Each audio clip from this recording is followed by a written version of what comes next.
Welcome to episode 5 of Portal PT Talks.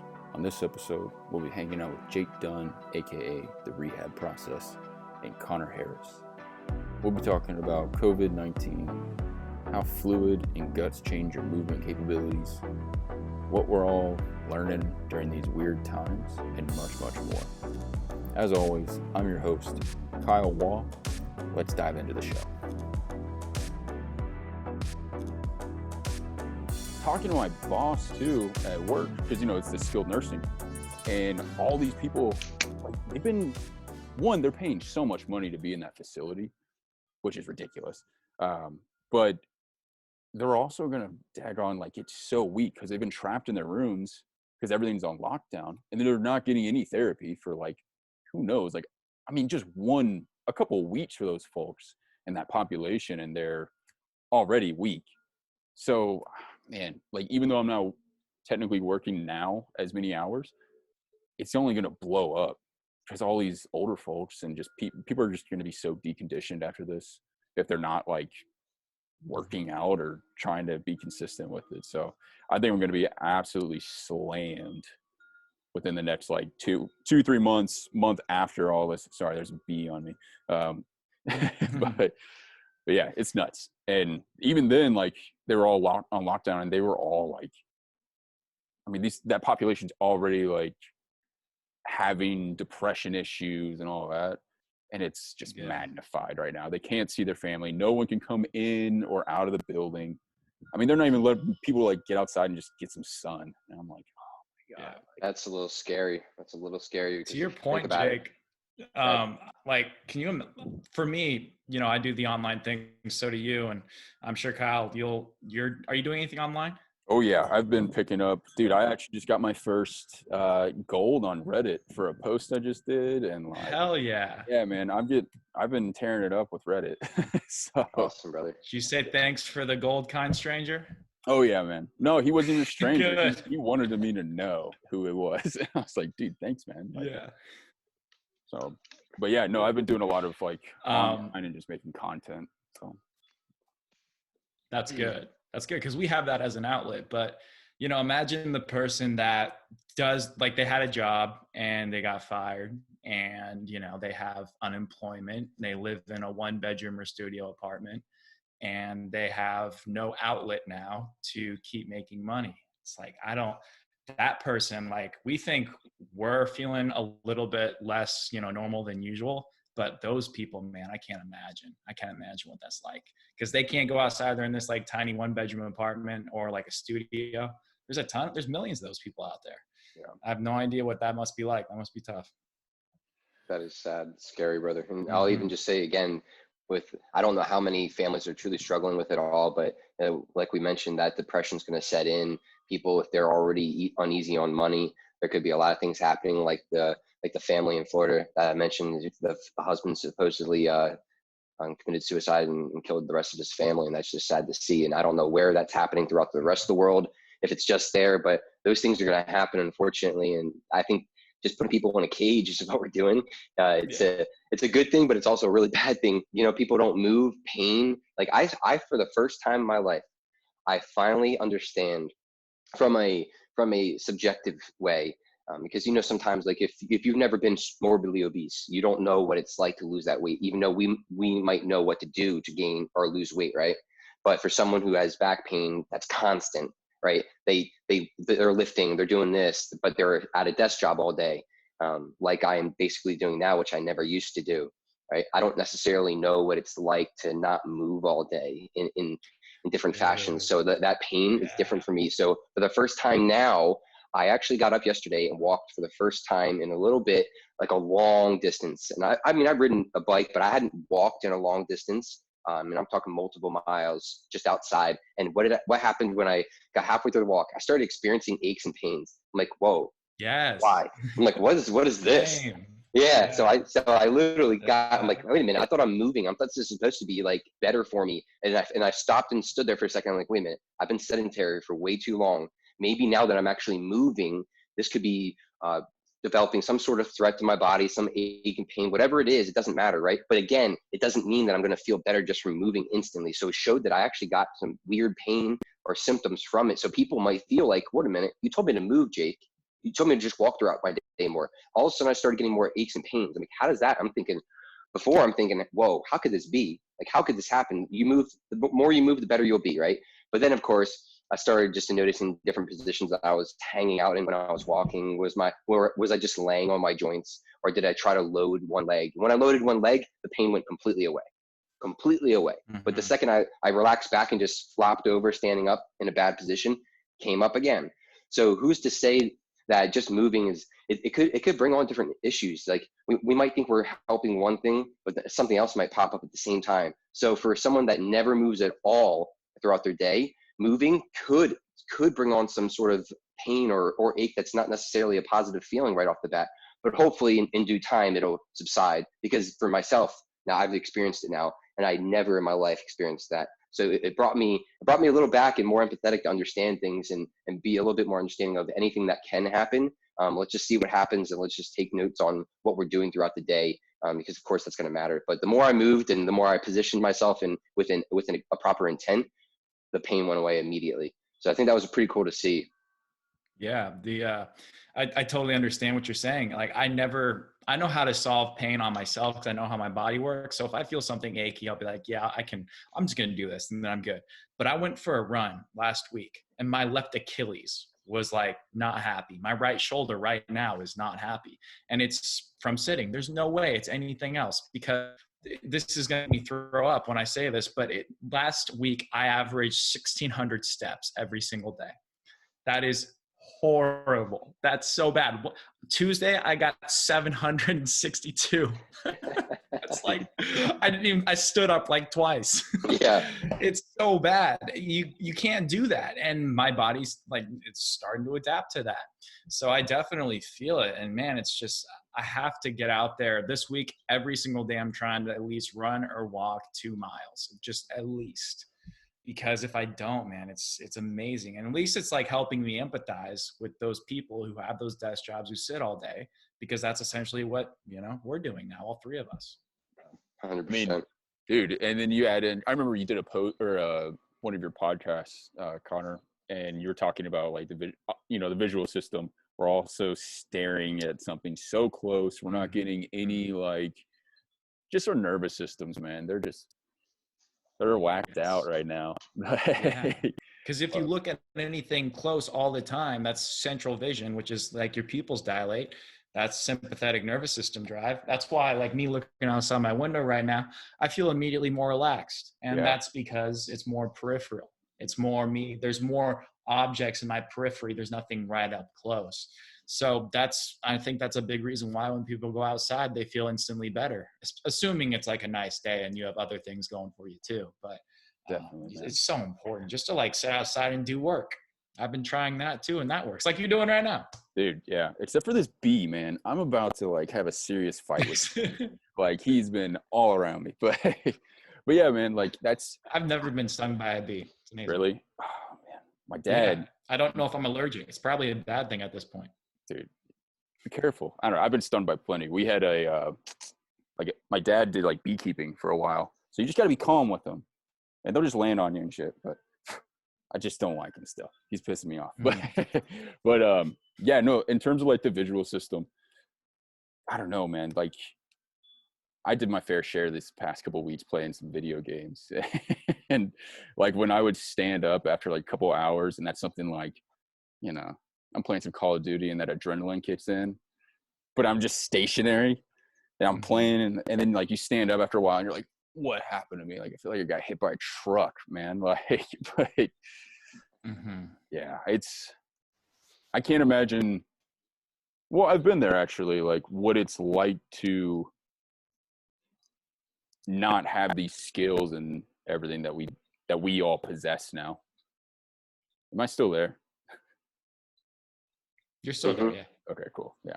But yeah, the skills that we possess to like get out of those positions and out of that like wacky nervous system. Yeah, you got to be able to alternate in all things, I think. Yeah, man. Like you got to be able to move one side of the body relative to the other and vice versa. Yeah. You got to be able to go parasympathetic, sympathetic. You got to be able to go to internal, external rotation. Like I think we're meant to be alternating creatures. Definitely. Because that's literally how we're designed. We're bipedal for a reason. So if we don't do that and we're constantly in like static stance or constantly in this sitting, like, you know, I think it's important to realize that for most of, you know, us being human beings, only the last like, what, 50 years we've been sitting more, and we've been human beings for like what, arguably 100,000 years. Like, I'm gonna break down. It's not gonna go too well. Or we've been on, look at it on that scale, then we've been on two legs for however many, like what they say, like 3 to 4 million years. Like, yeah, I don't know, man. Like, we're just We don't know anything. Yeah, we're slapping nature in the face right now. Yeah. Like, I don't know. But I mean, how are your all's like workouts looking with all this? Like, are you like, Conor, you said you're just kind of running, getting some steps in, but are you guys even like, having I have a great story about that. I have so Oregon doesn't have that many fitness like stores for equipment. So 2.5 weeks I went and I tried to find a barbell.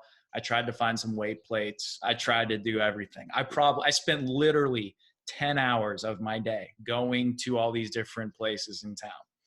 And I finally found one that had one barbell left. And this is not a high quality barbell, but they charged me $250 for it. And I paid it happily because it's the only thing that I have now. I have this barbell, and then I have some god awful plates that I bought off of Craigslist. And so this other place, for some reason, it was the most untapped place all in town. Not one single Dick's Sporting Goods, not one single like Big Five, not one single like Equipper had one 45-pound plate available. This place had a couple, and they were charging $3 a pound. You can do the math in your head. There's no way. Like, even I have my limits of what I'm willing to do. So I eventually went on Craigslist, got some 45-pound plates. They're only $1 a pound, and even that was like a lot for how terrible these are. But you know, they get the job done. So I have a barbell, some plates, and you know, that's about it. A bench. So I gotta get creative with that. But you can still do stuff. It's hard to do anything besides like deadlifts in terms of like legs, split squats, Jefferson deadlifts, stuff like that. I saw someone, they went to Home Depot and just got a couple dowel rods and like cement blocks. And they just like slide the cement blocks on there, and they're like deadlifting and rowing and pressing and all that. I was like, that's pretty smart.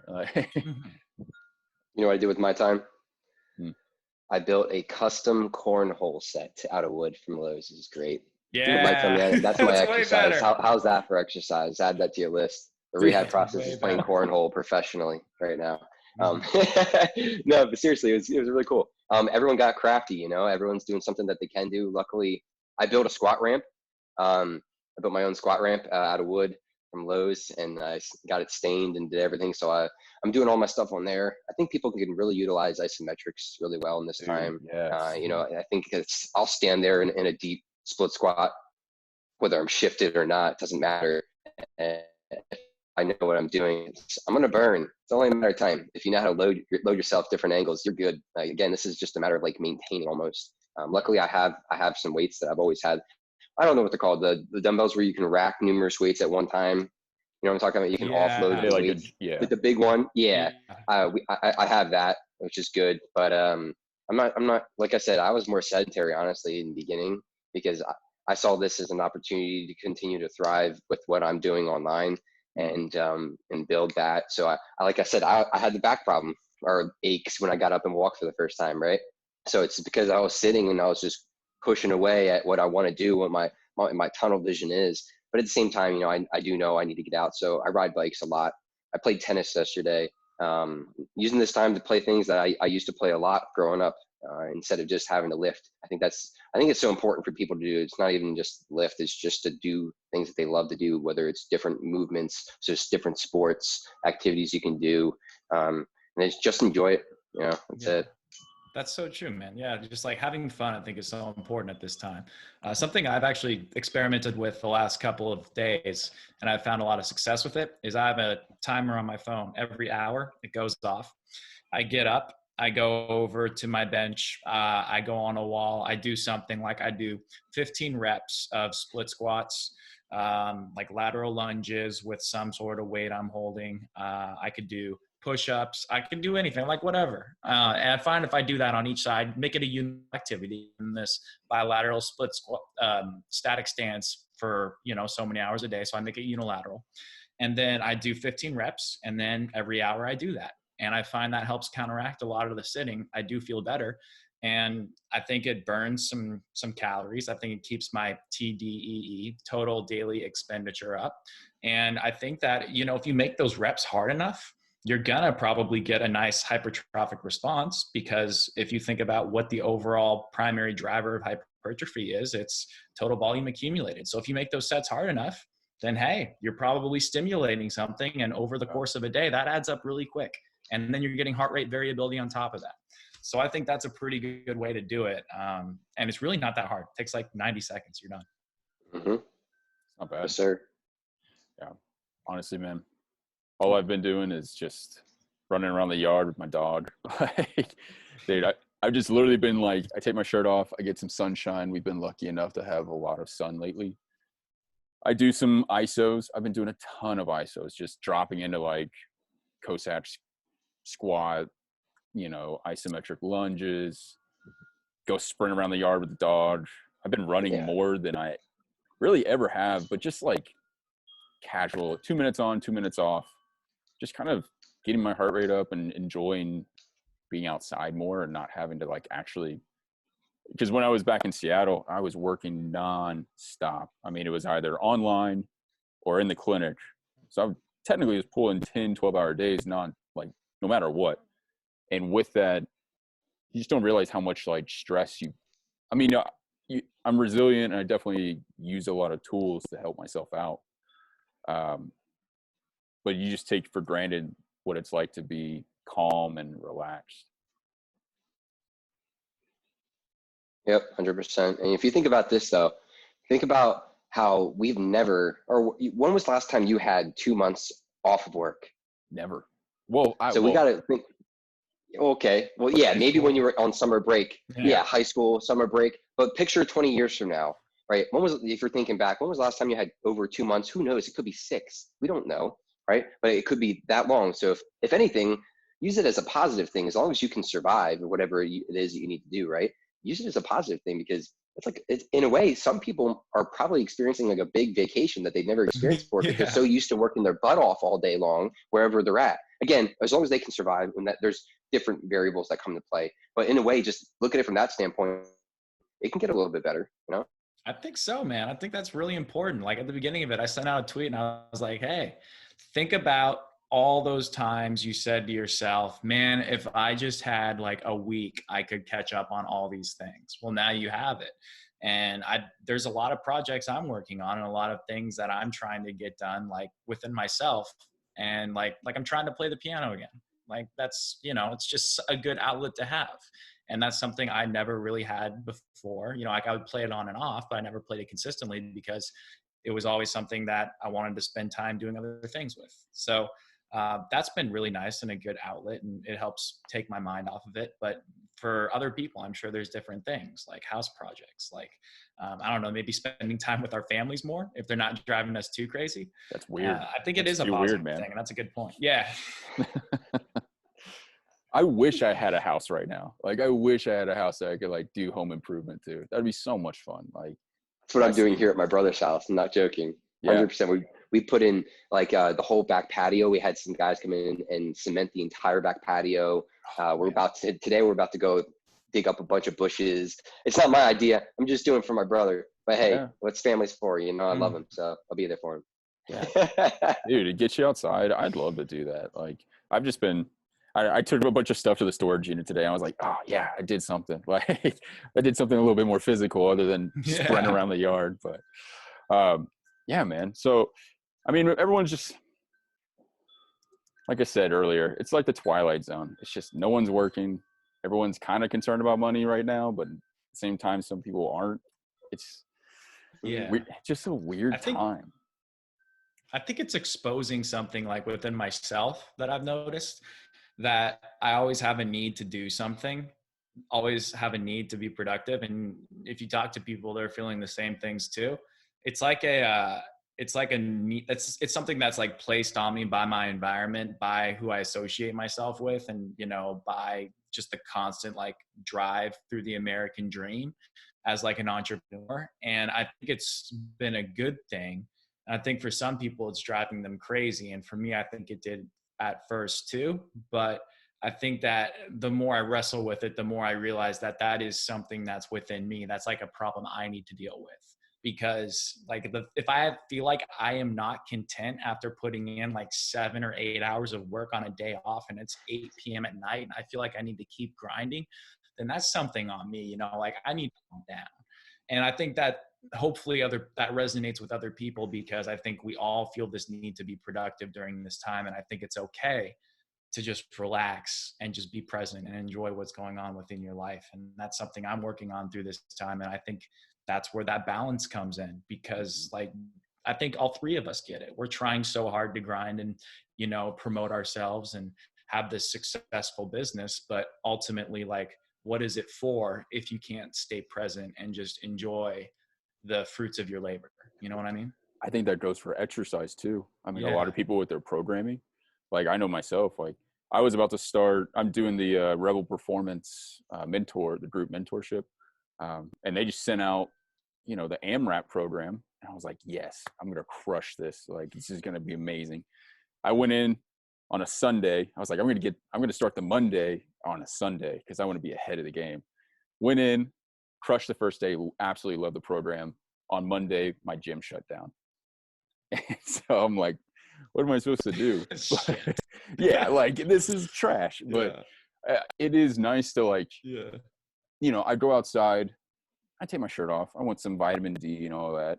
But it's like I'm running around. I'm just enjoying like being physically fit, not having like a ton of aches and pains, and just being healthy.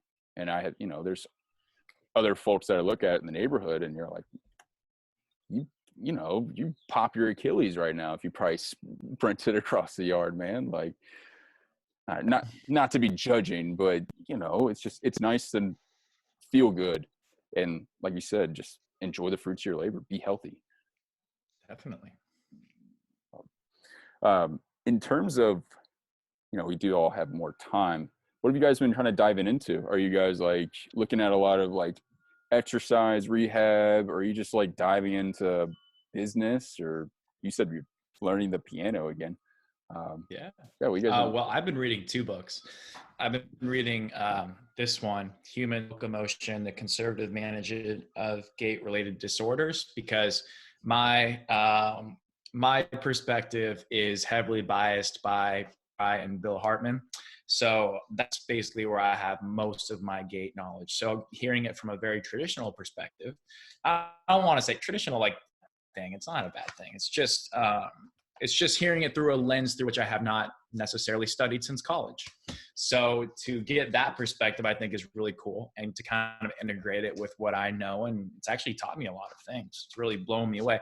And also this book, Strength Training Manual, Agile Periodization Approach, by some gentleman's name that I absolutely cannot pronounce. Mladen Jovan. I'm not going to try that last name, but it's a pretty good read. What do you think? No clue. Yep. Jonovich. That might be it. Yeah. Jonovich. Yeah. It's a good read. I'm enjoying it too. I'm almost done with this one. So that's what I've been studying. What about you, Jake? I mean, I haven't really been diving into any books. You know, like I mentioned before, I had recently gone to the intensive for Bill Hartman, and that was the last intensive. And then literally I left, and it was like, what, 3 weeks ago, 4 weeks ago, a month ago.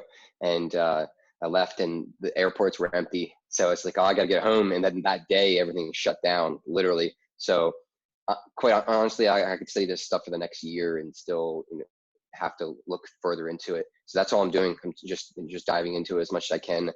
I've grasped a lot. It's amazing. It's really helped me significantly with the way I'm testing, how specific I'm being, what my intents are, but also on a more global, simplistic level of just understanding like things. If it's not, we don't have to go so technical. Sometimes you can just like look at it from a bigger perspective. But at the same time, if I want to be specific, I can easily just zoom in and bam, I'm right here on something else that I'm looking at, whether it be from a different system approach or whatever it is. But for me, it's really just been digesting that, and I'm going to continue to do that, and like filter it and integrate it with what I've already known, and then also really just preparing for when Dallas opens up here, because I need to prepare to get new in-person clients, because I moved here just like everyone else did, right? All three of us are in the same boat, brother. You know, we have 0 in-person clients for the most part, so we got to rebuild. So that's kind of what I'm doing, since I'm already been doing my thing online for a long time. So I didn't have to like push for that right now. I'm not really pushing for it at all. I'm actually preparing. I'm doing the opposite of what everyone else is doing. I'm actually preparing for in-person clients. So preparing like my Facebook ads that I'm going to be throwing out there, that none of you guys will see, rightfully so, because I'm going to be targeting one city, and going from there and looking to see how I can just grow the network in this area, for whenever it does come back. So who knows, but I'll keep doing both. But at the same time, I'm trying to make sure I'm prepared, because I don't want to, like I said, I don't want to go full vacation mode, but sometimes it does help to enjoy yourself. But at the same time, I got to prepare, because when it comes back, those trainers are going to have their clients, and I won't. So I got to make sure that I'm ready to do what I did in New York City. Now I got my clientele there. So, you know, just preparing. That's it, man. That's what I love to do. Yeah, definitely, man. I think that's a good plan to have. Going forward, that's how I am too. Like, I'm always like trying to be prepared for whatever may or may not happen. I don't know. Yeah. I think for especially the type of stuff like we all enjoy, like training and the perspectives we have, I think that's just kind of a mindset that we have going into it all, you know. But what about you, Kyle? What are you looking into? And honestly, I've been going through a lot of just the basics. I really enjoy Zach Couples' information.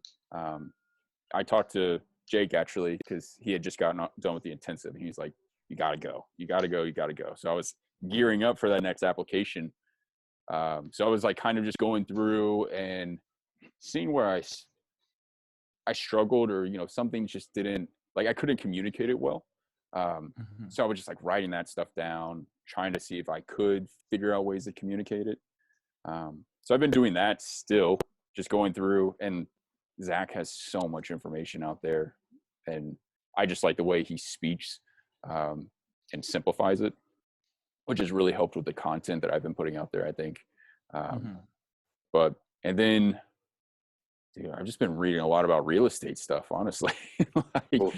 Yeah, just like diving into that, and just like you said, just preparing, you know, who knows what the market's going to do, and just try to be ready for it. So, yeah, I think, you know, at the end of the day, I look at all this stuff that we all practice, and I try to view it as like investments. So very heavily invested in my own health, keeping myself moving for the long term, especially working with geriatric populations right now. Like, I'll be able to fix myself till I'm gone, essentially, which is awesome. Not a lot of people could say that. And now it's really just a goal of trying to push myself financially and help as many people as possible. So if I can get myself financially there, then that takes a huge stress and burden off me. So that way I can then do whatever I want to do and spread the love, man. Yeah. So, yeah, that's just really making budgets and learning all that stuff. It's learning about money. It's weird. Necessary evil, I guess.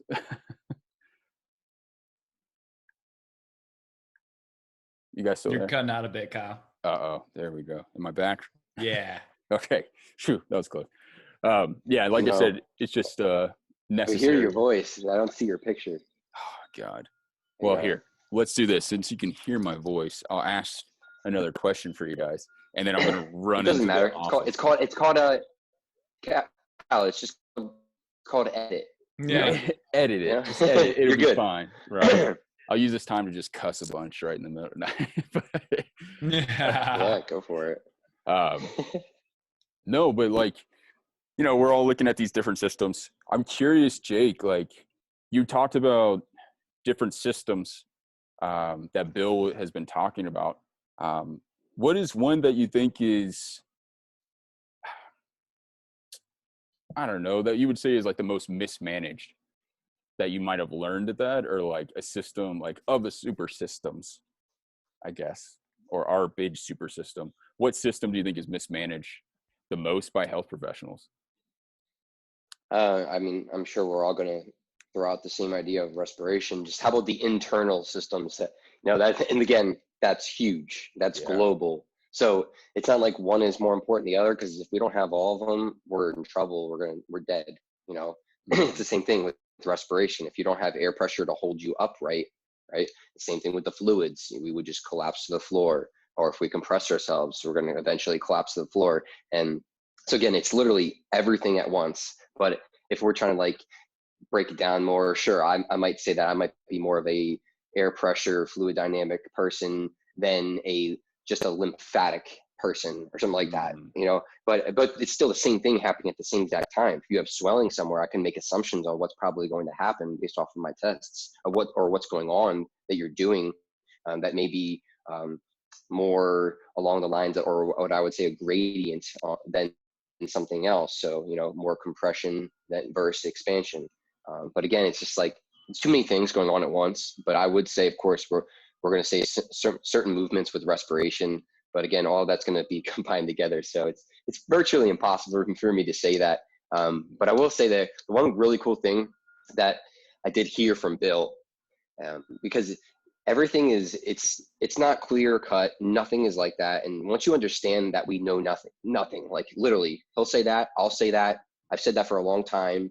Once you understand that, just things become a little easier. But like the one thing that really stuck out when we were at the intensive, he was talking about, why do you think, and this will resonate with you, why do you think you give walkers to geriatrics, right? So why do we give them a walker? So we're giving them basically another strategy to hold themselves upright, because they're so compressed. They can't expand anywhere. They're just so compressed in every aspect. But you might see, oh, they don't have muscle anymore. They're broken down. But a different lens, I could see it as they are so far compressed over their whole lifetime. They have no other strategy to keep themselves upright. So now they have to use a walker to push themselves backwards. Otherwise, they would fall to the floor. They have nothing else. So it's just, again, it's so many things at once. But someone that doesn't understand this stuff might see it as they've lost all their muscle. Yeah, that's true. They might have, but it doesn't mean that's the only thing. That's the reason why they can't stand anymore, right? I can collapse you in your chest right now. If I were to just tell you to exhale as hard as you can and push in your sternum and sink in the sternum and have you try to do a delt lift of any sort or any lift, you're not going to have the same strength as you would as if you were expanded A to P, period.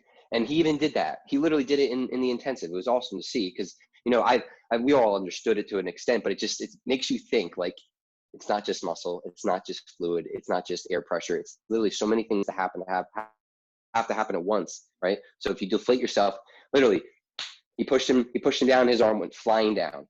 But when he took a breath in and just did a nice Valsalva, he could hold it there forever, right? But it just makes you understand this stuff. You're like, okay, maybe there's so many things going on that I can't figure it all out, and I'm going to have to respect, but it's so cool to see. And you start to put the puzzle pieces together, and who knows when I'll be able to say that I've understood it all. I don't know if that's ever going to happen. And I'm okay with that. I just think that I'm on the right. Yeah, I just think I'm on the right. Bill actually says, we don't know if we could even understand reality because it would scare you and possibly kill you. That's what he said. I love that. Yeah, that's what he said. That we can't see it. Seriously mess with me. Jesus. That was awesome. I mean, but like, I don't know, that like takes me on a whole nother tangent. Like, have you ever, like, I don't know, I've been in some deep Reddit posts, and like, there's people that post and like, oh, there's like alternate realities, or who was it? The guy who made Tesla, Elon Musk, he thinks like we're in potentially a simulation. And then that simulation is, well, his whole thing is like, that simulation is actually more boring than our real reality now. Yeah. Because it's like a video game. You only put in the stuff that sells and the stuff that like gets us going. So he's like, that reality is probably super boring if we are all in a simulation.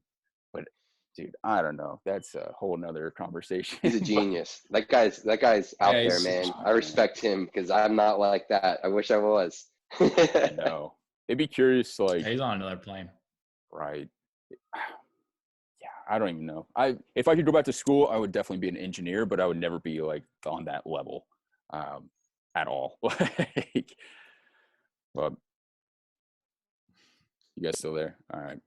Dude, I'm gonna go inside. So let me hear about you, Connor, and kind of like what you think about the super systems and what's mismanaged. Oh, I mean, I think Jake nailed it. I really don't have much to add. I think it really is just respiration. And I think if we breathe 20,000 times a day, then I think that needs to be respected, because you take far more breaths than you do steps in a gait cycle. So I think it needs to be respected that you're doing 20,000 reps of whatever your strategy is to hold yourself. So we can go and we can address individual muscles and isolated joints and look at the body as a series of things that work in, like, different parts, but ultimately it's just one overall strategy, and your body is, self-selecting a strategy unconsciously that it finds is the most stable for you at the present moment, given the options that you have. So it's not just going to be like, oh, I don't have hip internal range of motion, let me just give myself that really quick. It's like, no, I'm just going to find stability through this lack of internal rotation. So I'm probably going to go into more external rotation in order to feel more stable. And then you can have compensations that happen through that. And it all started through the respiratory strategy that you have in your body. And it's just one global, like, I think when we say respiration, people just think breathing. And it's like, sure, but it's expansion and compression. It's working together. When you inhale, so many things happen within your pelvis, rib cage, even going down to like your femurs and your humerus, and it just works out from there. When you exhale, this compression happens. So I think that if you're going to correct someone's body, let's not think about individual isolated things, adding up to what makes a human. Let's address this global thing we do 20,000 times a day. That way, you're not doing 3 sets of 10 on your correctives. You're doing 20,000 reps of correctives every single day, and you don't have to think about it. I think that's the beauty of it. Absolutely. Definitely. Yeah. Hey, I'll add up right on to this. Just lastly, so I was super big into respiration before I even got into like Bill Hartman stuff. Okay, so I thought, and before that, I thought it was like fascial lines and movement and everything else, and I'm constantly just adding, right? So even before Bill, I got way into that. I understood all of it, at least in my understanding, right? And then I got there, and it's nothing but like we're shifting fluids. We're not even like, we're getting in the respiration, but we're not even like, it's so far on another spectrum where we're talking about another language again, like a completely different language. Is nothing like that. And we literally are putting people in positions, right? And I'm putting some in a very particular position to improve, let's just say, their internal rotation on the shoulder. Okay. And I'm not even telling them to like feel air go here, feel air go there, where I used to do that necessarily. Mm-hmm. And I got an even better change in less time. Like, it just makes you understand, whoa, I don't know anything, but now I know I'm shifting fluids on top of the respiration, driving it with biomechanics and movement, fascia, everything's integrated, period. But if I can just put them in the perfect position that will help improve that range, right? I don't even need to feel expansion, because quite honestly, I've done it on numerous people. This one exercise in particular, where I'm putting them in the position, I'm just telling them, take a couple rests, breathe in, breathe out.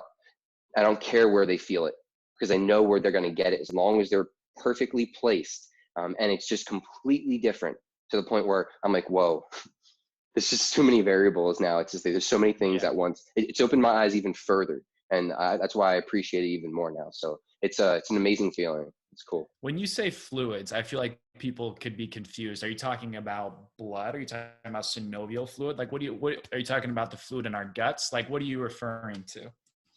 Well, Bill will say 99% fluid, 1% stuff. Yeah. Yeah, you're not going to understand that. And I Yeah. think everyone will probably have to attend the intensive to get further into that. So I can respect that aspect of him. But yes, a lot of things, synovial joints, right, where the fluid in each joint's going to be shifting, that will affect the way that you move it, that joint, whether it's the knee, the elbow, the hip, all of it's going to be effective. And it's going to impact everything. I can go into like arthritis because it's just going to be in an area where no more fluids getting pushed around constantly, like circulated, right? So not necessarily blood, but that will be affected, right? But we're talking, so the guts in particular, definitely the guts in particular, and how you're positioning them and how quickly you're turning your guts over in order to achieve another movement, whether you're doing a cut, being able to bounce the guts off of you to push the other way. All these things, it comes into play. It's like a baseball. Bill actually, he actually was funny. I could say this. We're talking about me in baseball, and I was a left-handed pitcher in college, right? And he's like, why do you think that there are more right-handed pitchers that can throw a ball faster than lefties? And correct me if I'm wrong, but I don't think you can name more left-handed pitchers that can throw harder than righties if we're adding everyone together, right? Would you agree? Other than Randy Johnson, Billy Wagner, who I brought up to him, because Billy Wagner is like 5'6", 5'8", I don't know, and he threw like 103 miles an hour for the Phillies at one point. And I'm like, Bill, what about him? He's like, well, that guy can turn his guts over against his normal physiology faster than anyone else. So we both agreed that if he was actually a right-hander, he'd probably throw 110, right? Because of the spinning of our guts is what we're talking about. We're fighting it as a lefty versus a righty. First, it's easier to go towards the left side, technically, not talking about position of the hips, talking about purely guts and fighting your guts. How fast you can turn will be completely dependent upon how quickly you can turn your guts, fight the guts inside of you. So people who are super slow and might have flat feet, they can't spring out of that, right? They might have a flat foot because they're overpronated or whatever it is. They can't do this thing called ER. They can't come out of it. They can't expand, right? So it just depends on how quickly you can do it, because it's all happening so quickly. It just depends on what we're talking about, and trying to get a different perspective of it. But it was really cool to see, as I have to say. It was amazing to see from that. Did he talk about any like inflammatory like gut issues and how that might because like IBS, things like that, like how that truly like affects like positioning and like our abilities to move? We went to a couple things. Compartment syndrome. Mm-hmm. We went through a couple, but not in particular, because honestly, that's why I love the seminar so much, is because we walked in there and he said this. He said, if you leave here and you only take away one thing that was worthwhile to you, that's your fault. You ask me whatever you want and I will tell you what I know. So it was literally whatever we wanted. So we all just went at it like that. Of course, there was some organization to it, right? But that's why it's so much different, and in my opinion, the best seminar I've ever attended because of that. Because it's literally, we just wrote stuff on the board. I want to learn this, and this. Next person, this, and this. And he understood, but all of them were like similar. But we, like, at one point we went over compartment syndrome. At one point we went over frozen shoulder, right? But they're few and far between. Again, if you understand this gut thing, or from the respiration standpoint, the fluid dynamic standpoint, you start to like make assumptions or connect dots without wrongfully making assumptions, of course, because we base things off of tests and only in our spectrum. So movement is what we're doing, right? But you can start to see if you're shifting your fluids in a certain position where you're more compressed in other areas and more expanded in other areas. So eccentric, concentric, whatever you want to put it as, right? So yes, they absolutely could have an influence.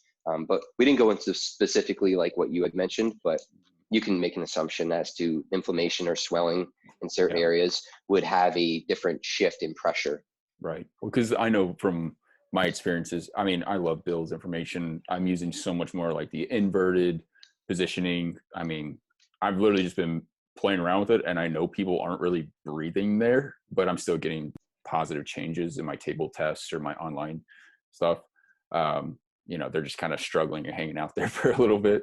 But I know from, like I said, my personal experience, I've had clients that have taken certain things out of their diet, and I'm like, you are moving completely differently and all that stuff. And like, I know from my own experiences as well, like cutting out certain foods. And like, even people will talk about it. They're like, oh, well, I removed gluten from my diet and my pain went away. So it's like, okay, well, what if there's these inflammatory responses? Your guts are just a brick in there, and they're not able to have like rebound effects. I mean, you're stealing movement options from yourself. 100%. I couldn't agree more with that. If we've done all we can with from a movement standpoint, and that's a lot, right? That's Right. all table testings. That's respiration, muscle, biomechanics, everything we're talking about. Vision, doesn't matter. If that's all clear or off the table, we still can't get to certain things.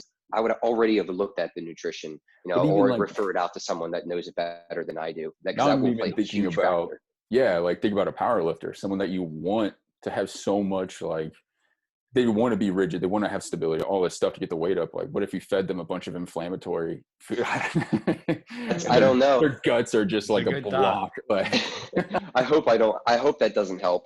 I know, right? I just don't know, to be honest with you. I have no clue, but I hope that doesn't help, because that sounds very unhealthy. But again, from my understanding of that, as a strong power lifter, I want you to have little to no arc of range of motion. I don't want you to have more than 25 ER, 25 IR, potentially even less, because that's going to make you a better power lifter, because you got to go one angle instead of getting hit from other angles, right? So it comes back to like a physics standpoint. I'm going to tell my power lifters to start carb loading and just like get it done.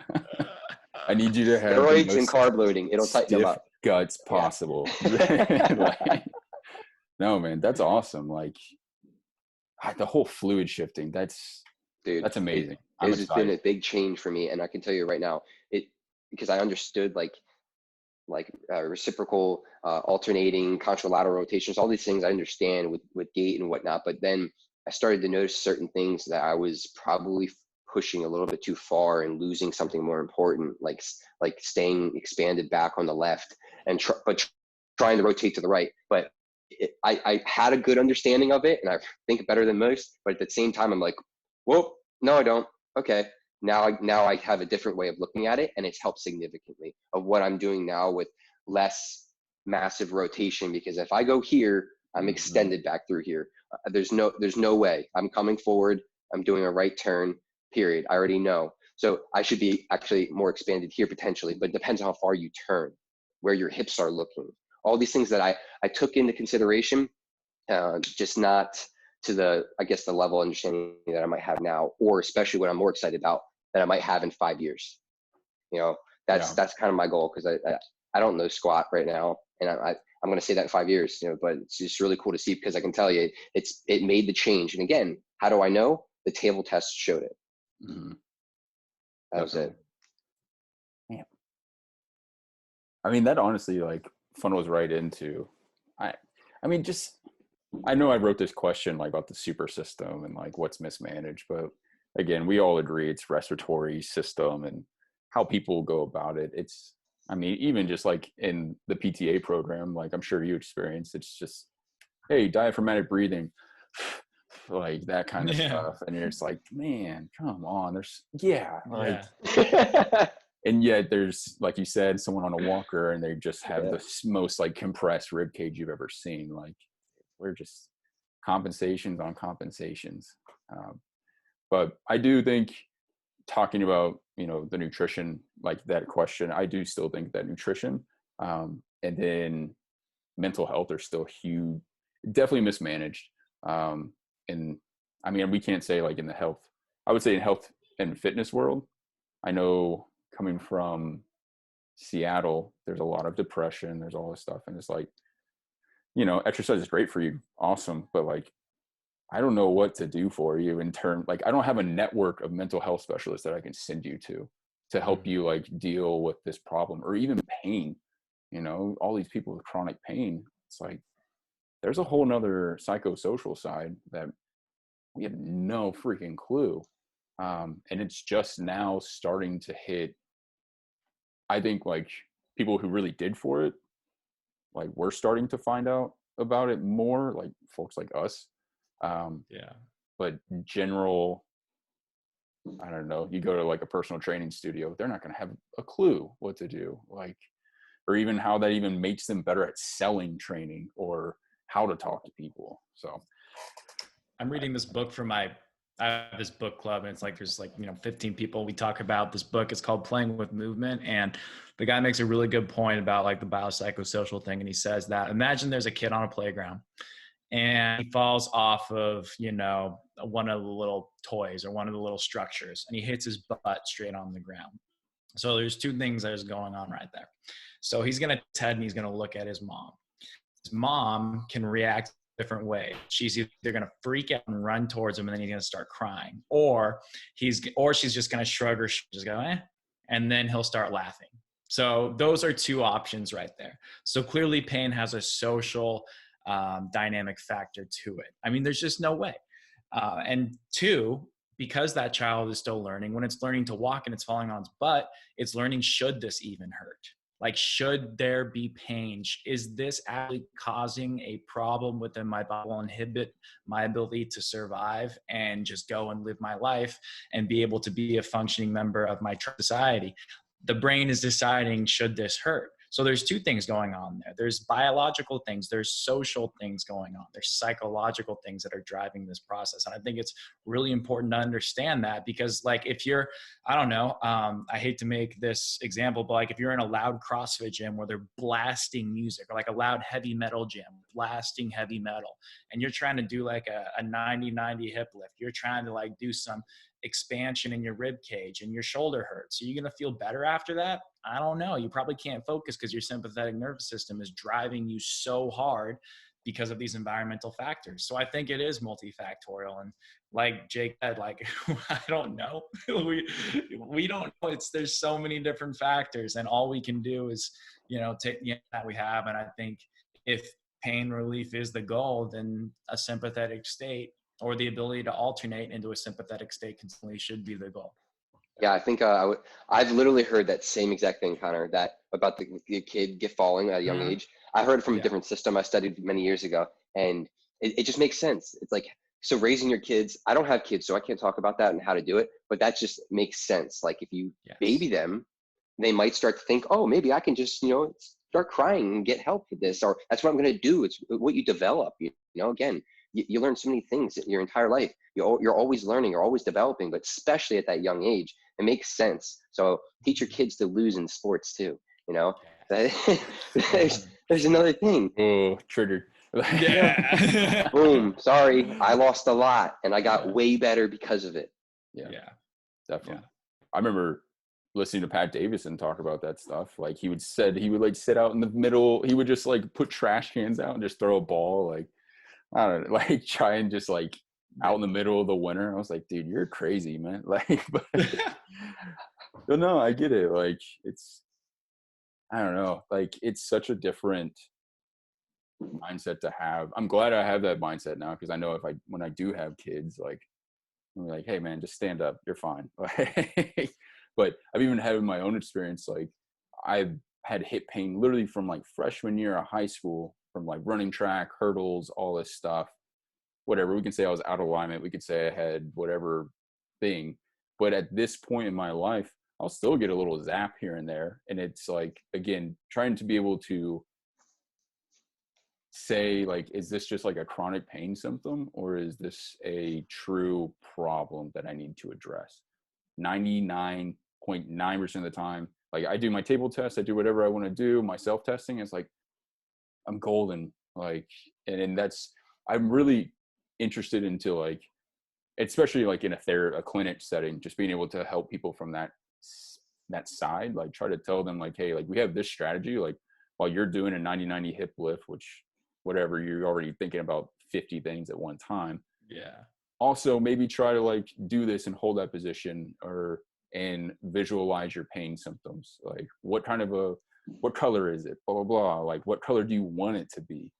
And just trying to, I feel like that's only we're going to treat pain in a therapy setting or in any setting. Like you have to have that in your back pocket as a tool. But again, like you're saying, like, I feel like if you live in a city or you're always on your phone, you're always doing this stuff, you're always sympathetically driven, you're pissing in the wind. So, I mean, I'll tell my clients straight up, like, this stuff probably isn't doing anything. It's just us like hanging out and we enjoy our time together. Therefore you feel better. Therefore you feel better. Like it's just oxytocin. Like we know that has such a huge effect. So for me to say like, this is truly you getting parasympathetic, I think is. What is that? Yeah. Like what the hell is that? Like, but I don't know, man. I'll even add on to that again. is like, because you could be, like Connor said, doing the 90-90 in the gym that you're not used to, that's very loud, but it's also like, I think you could get used to it if you actually put yourself in that situation long enough too, if you care to. Because I was in New York City and couldn't sleep for 3 months, and I actually hated it for 3-4 months because it was just so different than I was used to. People everywhere, 4:30 in the morning, you're having people screaming outside your window, and you hear it. Of course you do. You're in the city, right? But then I got used to it, and all of a sudden I just adapted. It didn't bother me anymore. And if I were to do like the actual test, I would just take my blood pressure certain times or whatever it is. I could see these things, and I'm willing to bet you I made an Instagram post about this before, where I was walking around Times Square and I was talking about these lights, these people, these noises that used to affect me, and now they don't. So is it a bad thing? I don't necessarily know. I'm not going to say it is or isn't. I don't think it's healthy. Yeah, it's an adaptation that I've made, and maybe I am just as healthy on paper if I do, but maybe not in the beginning. But maybe it can be seen as a good thing, because now I can be exposed to the country in Kansas versus New York City, and I can deal with either. You know, so it's whatever you want, I guess. You have to look at it that way. That's what I said. I was resilient. Yep. Yeah. Human beings are amazing compensators. We're also amazing at adapting. Like, think of shit that's wrong and you can still function as a human being. You can still survive. There's amazing stories of human beings that have gone through just absolutely awful things, and they're still able to walk, still run, they're still able to do marathons, you know, like so I think it's the compensation kind of hand in hand with the adaptation. Maybe a compensation is an adaptation, right? You know? I mean, and I think it's fair to say it probably is. So I think it's just like, we're very resilient creatures. Yeah. Our neuroplasticity, I think, is our number one weapon when it comes to anything, and just our survivability as a species, for sure. Mm-hmm. You know? But we got I've got like 20 more minutes, fellas. I got 5. Yeah, I gotta go in at 1:30. All right, sorry. No worries. How about we do one last question? Let's just do that one, the fun question, since we've been talking about such serious stuff for a while. What animal do you most relate to? Just an animal? Dude, all right, I'll go first. How about that? Yeah. All right, man. So I was thinking about this, and, you know, I wanted to be like a total badass and be like, oh, like I'm a freaking grizzly bear, like I'm a, you know, something awesome. And I was like thinking about it. I was like, no, none of those. Like I think I'm a golden retriever. Like I'm just golden retriever, dude. I'm loyal. I'm there by your side. I'm not the smartest guy in the room, but I can sit. I can do what you tell me. I kind of do. I like to explore. I like to hang out. You know, I get excited to go outside. Like I'll eat anything you give me. Like, dude. What dog won't? Exactly. What dog won't? Dude, I think and you know, I'm faster than most dogs. I'm stronger than most dogs, but I'm not, you know, I'm no Irish wolfhound by any means. I'm not squatting 800 pounds, but 100%. Gotcha. Yeah. That's tough. I don't know what I could say I'd be, but I could say a few things. But I mean, I'm all for being like a nice little tiger right there. I love tigers so much. I love big cats. I love them. I would have exotic. Oh yeah, I would have Joe Exotic, baby. Dude, I'm on episode 4 now. It's amazing. That show is a show on steroids. No, I've been to that preserve, Carol's Preserve. I've been there. Yeah, because it's in Tampa. I used to live in Orlando. Big cat rescue. Yeah, I've been there. Yeah, so it's interesting. You don't. What's your opinion? You don't notice those things. Like, they do a good job of, like, you know, keeping it. But like, I didn't hear about her and her husband and whatnot. But like, you see it, and first of all, you know what scared me most? Now we're just going completely off topic. This is awesome. But so the guy in the show, if you saw like the last episodes, you'll see that people were testifying against him. And the one guy testifying against him was shown at the end of the episode, basically high on crack. So it's just like, yeah, he's literally completely high on crack. And he's just on his bed, zonked out. And he's got no, if you don't have teeth. Like I was in every city I've lived in. You see these people, you know who they are, you know how they act, right? And you're like, he's on crack or something, heroin, and it doesn't matter. And you're like, you're allowing him to testify. I'm like, oh my gosh, like that. There's no validity in that. So that was just a complete shit show. I'm sorry to say, but it was amazing, great to see. But like, once you're in that, you're like, whoa, that person's not stable. But it's a funny thing to watch. I can tell you that, very interesting. They probably made a lot of money. Good for them, and grow it. it's like That's awesome. real life Family Guy, or like it just does it. It's like a cartoon. Like it's just like that. Yeah. These are made up people, or like I don't know. Have you guys ever seen like 7 Days in Hell by Andy Samberg? Oh, dude, it's just like it's one of those like fake documentaries that they just made up completely, and they're just absurd. And so it's literally like characters off of that. But I don't know, man. But yeah, big cats are awesome. Man, I don't know. I'd probably be I'm Joe Exotic. That's my spirit animal. Oh my God. Joe Exotic, dude. I strive to be as successful as him. Jeez, minus the jail part. Minus the jail part. He's got a lot of money now, I bet, in jail. He does. Maybe. I don't know. He's probably got a lot of fines, and he committed a lot of fraud. Everybody did. True. Very true. Oh my gosh. That's the thing. Everyone's the bad guy in that story. Everyone. That was cool. Yeah. I know. That's what I'm saying, man. It's I don't know how these people are real. Like, I just don't get it. But I believe it. I actually believe it. Not kidding. Yeah, you're from Florida, man. I'm sorry. You see some things. Everybody comes to Florida, so I see everybody from around the world. Everybody comes to Florida or California. I don't care. They all go to Florida. I can tell you that, and I've seen them all. So it's interesting to see. Yeah, it's cool. Hey, I'm from Kentucky. I know how. Oh yeah. Yeah. The first couple episodes of it, I was like, oh, I've seen those people before. Yeah. West Virginia. Yeah. I have a couple of cousins like that, but. Oh man. Well, guys, it was good hanging out with y'all. Thank you all for taking your time to do this. I hope we get to do this again sometime soon. Absolutely. Thanks, Kyle. This is a great idea. Cool, Kyle. Yeah, fellas. I'll shoot you guys a video and we'll go from there. Awesome. Thanks, man.